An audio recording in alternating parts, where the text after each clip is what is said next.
에스겔 18장 말씀 함께 읽겠습니다. 또 여호와의 말씀이 내게 임하여 이르시되 너희가 이스라엘 땅에 관한 속담에 이르기를 아버지가 신포도를 먹었으므로 그의 아들의 이가 시다고 함은 어찌 됨이냐. 주 여호와의 말씀이니라. 내가 나의 삶을 두고 맹세하노니 너희가 이스라엘 가운데에서 다시는 이 속담을 쓰지 못하게 되리라. 모든 영혼이 다 내게 속한지라. 아버지의 영혼이 내게 속함같이 그의 아들의 영혼도 내게 속하였나니 범죄하는 그 영혼은 죽으리라. 사람이 만일 의로워서 정의와 공의를 따라 행하며 산 위에서 재물을 먹지 아니하며 이스라엘 족속의 우상에게 눈을 들지 아니하며 이웃의 아내를 더럽히지 아니하며 월경 중에 있는 여인을 가까이 하지 아니하며 사람을 학대하지 아니하며 빚진 자의 저당물을 돌려주며 강탈하지 아니하며 줄인 자에게 음식물을 주며 벗은 자에게 옷을 입히며 별일을 위하여 구워주지 아니하며 이자를 받지 아니하며 스스로 손을 금하여 죄를 짓지 아니하며 사람과 사람 사이에 진실하게 판단하며 내 율례를 따르며 내 규례를 지켜 진실하게 행할진대 그는 의인이니 반드시 살리라. 주 여호와의 말씀이니라. 가령 그가 아들을 낳았다 하자 그 아들이 이 모든 선은 하나도 행하지 아니하고 이 죄악 중 하나를 범하여 강포하거나 살인하거나 산 위에서 재물을 먹거나 이웃의 아내를 더럽히거나 가난하고 궁핍한 자를 학대하거나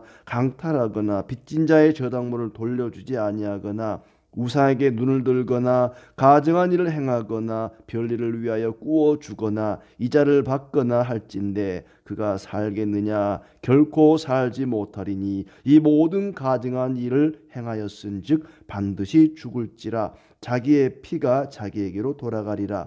또 가령 그가 아들을 낳았다 하자 그 아들이 그 아버지가 행한 모든 죄를 보고 두려워하여 그대로 행하지 아니하고 산 위에서 재물을 먹지도 아니하며 이스라엘 족속의 우상에게 눈을 들지도 아니하며 이웃의 아내를 더럽히지도 아니하며 사람을 학대하지도 아니하며 저당을 잡지도 아니하며 강탈하지도 아니하고 줄인 자에게 음식물을 주며 벗은 자에게 옷을 입히며 손을 금하여 가난한 자를 압제하지 아니하며 별리나 이자를 받지 아니하며 내 규례를 지키며 내 율례를 행할진대 이 사람은 그의 아버지의 죄악으로 죽지 아니하고 반드시 살겠고 그의 아버지는 심히 포악하여 그 동족을 강탈하고 백성들 중에서 선을 행하지 아니하였으므로 그는 그의 죄악으로 죽으리라. 그런데 너희는 이르기를 아들이 어찌 아버지의 죄를 담당하지 아니하겠느냐 하는도다. 아들이 정의와 공의를 행하며 내 모든 율례를 지켜 행하였으면 그는 반드시 살려니와 범죄하는 그 영혼은 죽을지라. 아들은 아버지의 죄악을 담당하지 아니할 것이요 아버지는 아들의 죄악을 담당하지 아니하리니 의인의 공의도 자기에게로 돌아가고 악인의 악도 자기에게로 돌아가리라. 그러나 악인이 만일 그가 행한 모든 죄에서 돌이켜 떠나 내 모든 율례를 지키고 정의와 공의를 행하면 반드시 살고 죽지 아니할 것이라. 그 범죄한 것이 하나도 기억함이 되지 아니하리니 그가 행한 공의로 살리라. 주 여호와의 말씀이니라. 내가 어찌 악인이 죽는 것을 조금인들 기뻐하랴. 그가 돌이켜 그 길에서 떠나 사는 것을 어찌 기뻐하지 아니하겠느냐. 만일 의인이 돌이켜 그 공에서 떠나 범죄하고 악인이 행하는 모든 가증한 일대로 행하면 살겠느냐. 그가 행한 공의로운 일은 하나도 기억함이 되지 아니하리니 그가 그 범한 허물과 그 지은 죄로 죽으리라. 그런데 너희는 이르기를 주의 길이 공평하지 아니하다 하는도다. 이스라엘 족속아 들을지어다. 내 길이 어찌 공평하지 아니하냐. 너희 길이 공평하지 아니한 것이 아니냐. 만일 의인이 그 공의를 떠나 죄악을 행하고 그로 말미암아 죽으면 그 행한 죄악으로 말미암아 죽는 것이요 만일 악인이 그 행한 악을 떠나 정의와 공의를 행하면 그 영혼을 보존하리라. 그가 스스로 헤아리고 그 행한 모든 죄악에서 돌이켜 떠났으니 반드시 살고 죽지 아니하리라. 그런데 이스라엘 족속은 이르기를 주의 길이 공평하지 아니하다 하는도다. 이스라엘 족속아 나의 길이 어찌 공평하지 아니하냐. 너희 길이 공평하지 아니한 것 아니냐. 주 여호와의 말씀이니라. 이스라엘 족속아 내가 너희 각 사람이 행한 대로 심판할지라. 너희는 돌이켜 회개하고 모든 죄에서 떠날지어다. 그리한즉 그것이 너희에게 죄악의 걸림돌이 되지 아니하리라. 너희는 너희가 범한 모든 죄악을 버리고 마음과 영을 새롭게 할지어다. 이스라엘 족속아 너희가 어찌하여 죽고자 하느냐. 주 여호와의 말씀이니라. 죽을 자가 죽는 것도 내가 기뻐하지 아니하노니 너희는 스스로 돌이키고 살지니라. 아멘. 오늘도 주님의 은혜 가운데 복되고 즐거운 날 되기를 축복합니다. 이역만리 바벨론에서 머나먼 타국에서 포로 생활하던 이스라엘 백성들이 아마 그런 생각을 한 것 같아요. 우리가 어쩌다가 이렇게 포로가 되었을까? 어쩌다가 나라가 망하게 되었을까? 아무래도 우리 조상들이 잘못해서 이렇게 된 것 같다. 나라가 망한 원인을 조상 탓으로 돌린 것입니다. 어제 17장에도 나왔지만은 어머니가 그러하면 딸도 그러하다 하는 속담처럼 또 아버지와 관련된 속담이 있었습니다. 아버지가 신포도를 먹었으므로 그의 아들의 이가 시다. 아버지가 신포도를 먹었는데 이가 신 것은 아들의 이까지 시다. 아버지가 먹은 것이 아들에게 결과가 나타난다.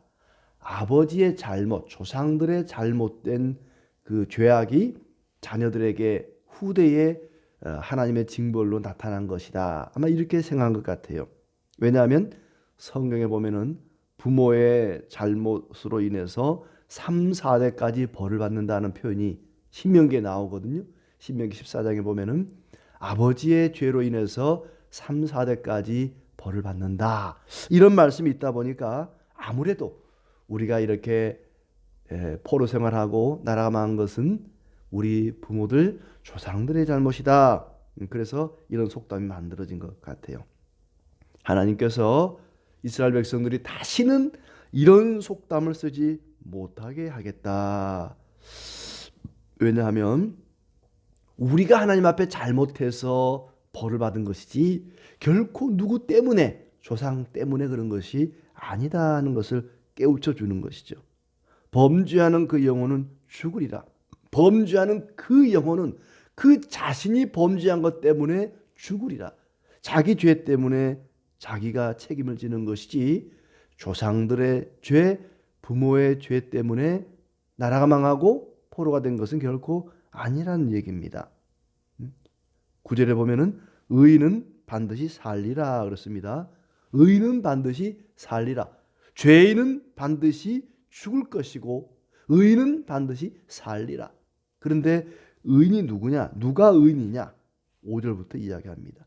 정의와 공의를 따라 행하며 우상을 숭배하지 아니하며 부정하지 아니하며 연약한 자에게 해를 끼치지 아니하며 죄를 짓지 아니하며 진실하며 하나님의 율례를 진실하게 지키는 자다. 여러 가지 이야기가 많이 나왔습니다만 정리해 보면 그렇습니다. 하나님과 사람 앞에 정직하고 진실하고 공의로운 사람, 그렇게 살아가는 사람, 우리가 추구해야 할 삶의 방향이기도 합니다. 뭐가 의로운 삶인지를 분명하게 보여주고 있습니다. 경우의 수가 있죠. 가령 10절부터 13절까지는 아버지는 의로운데 그 자녀가 악할 경우, 반대로 14절부터 20절은 아버지는 악한데 그 자녀가 의로울 경우, 의로운 자녀, 의로운 부모로부터 악한 자녀가 태어났을 경우에, 또 악한 부모인데 의로운 자녀가 있을 경우에 각각 부모의 의로움과 악함은 상관없다. 본인, 자녀인 자기 자신이 의로우냐 악하냐가 중요하지 부모가 의로웠던가 악했던가는 별로 중요하지 않다 하는 얘기입니다. 의인의 아들이 죄악을 범하면 결코 살지 못할 것이다. 아버지가 의인인데 그 아들이 악하면 그 악한 자녀는 살지 못한다. 반드시 죽을지라 그랬습니다. 반면에 아버지는 악한데 아들이 의로우면 그 자녀는 자신의 의로 인해서 사는 것이다. 아들이 아버지가 행한 모든 죄를 보고 두려워하여 그대로 행하지 아니하면 아버지의 죄악으로 죽지 아니하고 반드시 살리라. 아버지가 악했어도 그걸 보고 반면교사로 삼아서 나는 아버지처럼 살지 말아야지. 또 꼭 그러고 또 따라가요. 아버지처럼 어머니처럼 살지 말아야지 하면서 또 그렇게 가더라고. 나는 아버지처럼 살지 말아야지 하고 악한 아버지 행실을 본받지 않고 의로운 삶을 살았다 하면은 그 사람은 산다는 것입니다. 자신의 의로움 때문에 산다는 거죠. 또 18절에 아버지는 심히 포악하여 강탈하고 선을 행하지 아니하였으므로 그의 죄악으로 죽으리라. 아버지는 자신의 죄악으로 죽을 것이지만 아들은 자신의 의로움 때문에 살 것이다. 그러니 우리에게 어떤 불행이 닥치면 조상을 조사할 것이 아니라 자기 자신의 행실을 살펴봐야 됩니다. 우리 집안에 우환이 덮치면 혹시 우리 부모 중에, 우리 할머니 할아버지 중에, 우리 조상 중에 뭔 잘못한 게 없는가, 누가 죄를 지은 게 없는가, 조상을 족보를 뒤질 필요가 없습니다. 자기 자신을 살펴보면 됩니다. 과연 내가 악하게 또는 의롭게 살았는가, 자기 자신을 살펴야지 조상을 조사할 필요는 없다는 거죠. 흔히 뭐 초등학교 운동회나 소풍 가는 날 비 오면은 꼭 뭐 이 자리가 뭐 공동묘지였는데 뭐 어쩌고 뭐 이 학교를 지을 때 뭐 뱀이 나왔는데 그 뱀을 때려 죽였더니 뭐 소풍 가는 날마다 비가 온다더라. 꼭 괜히 공사장의 인부를 탓하고 뭐 누구 때문에 이렇다더라. 그럴 필요가 없는 거죠. 늘 좋은 일이 있고 기쁜 일이 있을 때는 항상 감사하고 모든 것이 하나님 은혜다 하는 마음으로 살아야 될 것이고, 또 반대로 고난과 환난이 닥칠 때는 나 자신에게 잘못이 없는가, 나의 죄를 회개하고 뉘우치는 것이 필요합니다. 누구를 탓할 필요가 없다는 거죠. 그런데 예루살렘 백성들은 늘 말하기를 아들이 어찌 아버지의 죄를 담당하지 아니하겠느냐, 아들이 어찌 아버지의 죄악을 담당하지 않겠느냐. 무슨 연좌죄도 아니고 아버지가 잘못해서 자녀가 벌을 받는다는 그런 생각, 그런 마음. 부모의 아버지의 죄로 인해 자식이 3, 4대까지 벌을 받는다. 그 말은 아버지가 지은 죄를 자식이 똑같이 본받아 따라하면 계속해서 심판을 받을 수밖에 없다 하는 얘기지. 아들은 아무 잘못도 안 했는데 의로운 사람인데 아버지 죄 때문에 아들이 벌을 받는다? 그럴 수는 없다는 것입니다. 흔히 부모가 죄를 범하고 악하고 나쁜 짓을 하면은 자녀가 보고 따라한다는 거지. 아이들의 말도 그렇잖아요. 욕을 잘하는 아이들 보면은 틀림없이 부모들이 욕을 자주 해요. 집 안에서 쓴단 말이죠. 그렇게 부모가 죄를 범했을 때 자녀가 똑같이 따라하면 3, 4대까지 계속해서 그 심판이 이어진다는 얘기지. 자녀는 아무 잘못도 안 했는데 부모의 잘못 때문에 멀쩡한 자녀가 심판을 받는다는 얘기는 결코 아닙니다. 그런데 그것을 이 예루살렘 백성들은 자녀가 어찌 아버지의 죄를 담당하지 아니하겠느냐, 아니라는 것이죠. 하나님께서 에스겔을 통해서 그건 아니다.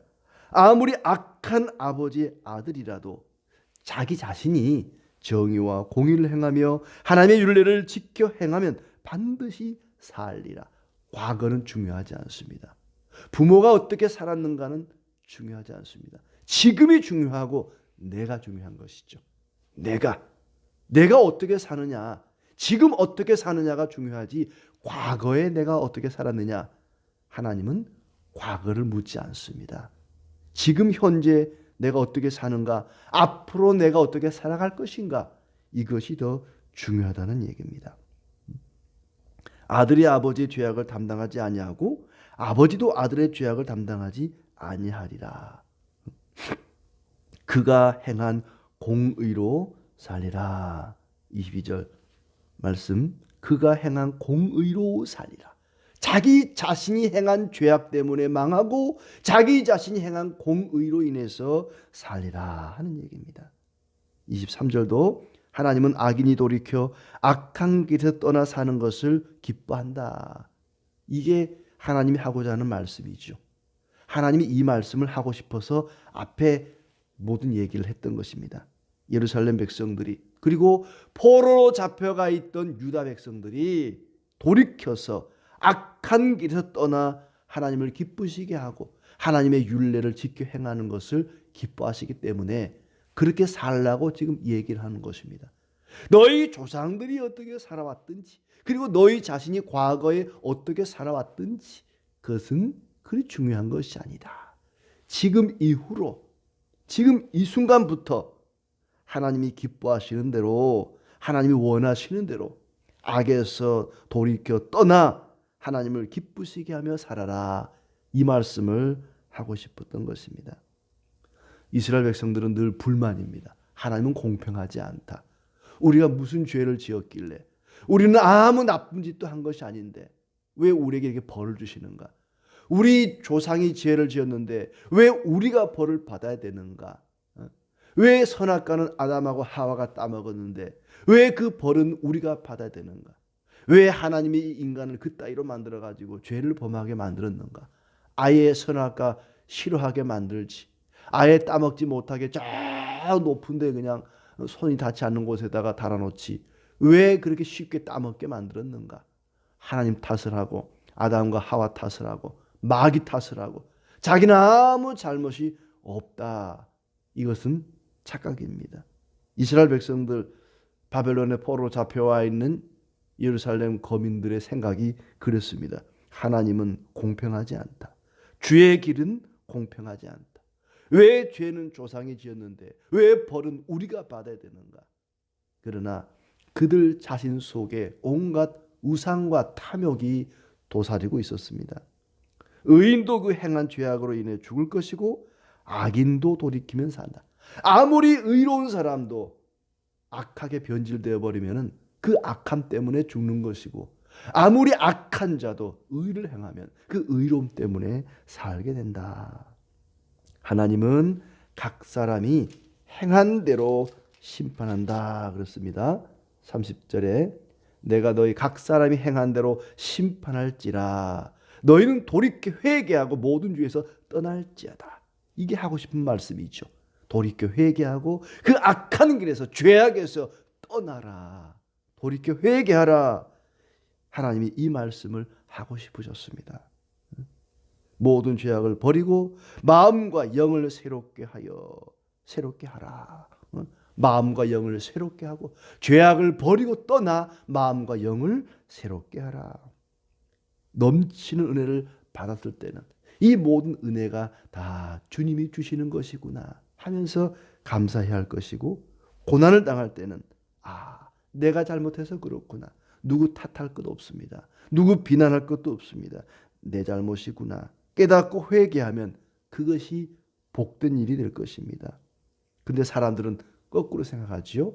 잘 되면 자기 공로, 안 되고 못 되면 조상 탓, 남의 탓, 남 탓하지 말라는 거예요. 미국의 어떤 교회에 교회가 늘 말썽이 많고 문제가 많아서 발전이 안 되는 겁니다. 그래서 교인들은 늘 목사님 탓을 하고 목사님을 교체하는 거예요. 어느 날 또 여러 번 바뀌어서 새로운 목사님이 부임을 했답니다. 그리고는 이제 원인을 파악하고는 관을 하나 준비해서 부고를 했답니다. 교인들에게 부고를 보냈대요. 여러분, 우리 교인 중에 한 분이 돌아가셨습니다. 누구라고 말은 안 하고 아무래도 이분 때문에 그동안의 교회가 발전이 없었던 것 같습니다. 모든 문제의 원인은 이분 같습니다. 그분이 돌아가셨습니다. 그러니 교회에 오셔서 한번 마지막으로 그 장례식에 참석해 주시기 바랍니다 라고 부고를 띄웠답니다. 미국에는 이제 그 장례식 때 관 속에 시신을 넣고 예쁘게 이렇게 화장을 하고 뚜껑을 열어놓고 마지막으로 이렇게 얼굴을 보고 인사하는 그런 게 있지 않습니까? 그래서 이제 교인들을 전부 이제 한 사람씩 나와서 보게 하는 거예요. 근데 관 속에 사실은 거울이 있는 겁니다. 거울. 누가 죽었나 하고 봤더니 전부 누구예요? 내가 죽은 겁니다. 그 사람 때문에 교회가 이렇게 된 것 같습니다. 자기 자신 때문에 자기가 죽은 거죠. 내가 죽어야 되는구나. 누구 탓, 누구 때문 이런 말 할 필요가 없습니다. 모든 것이 다 나 때문이고 내 탓인 거죠. 하나님 앞에 섰을 때 우리 부모와 조상의 의와 죄를 보지 않습니다. 네 부모가 얼마나 의로웠느냐, 얼마나 악했느냐, 그것 때문에 하나님이 심판하지 않습니다. 나 자신의 의로움과 죄악을 보실 것입니다. 지금까지 어떻게 살아왔든지 이제부터 정직하고 의롭고 하나님이 미워하는 일을 멀리하고 죄악에서 떠나 기회 있을 때마다 의를 행하며 살아가는 우리의 삶이 되기를 바랍니다.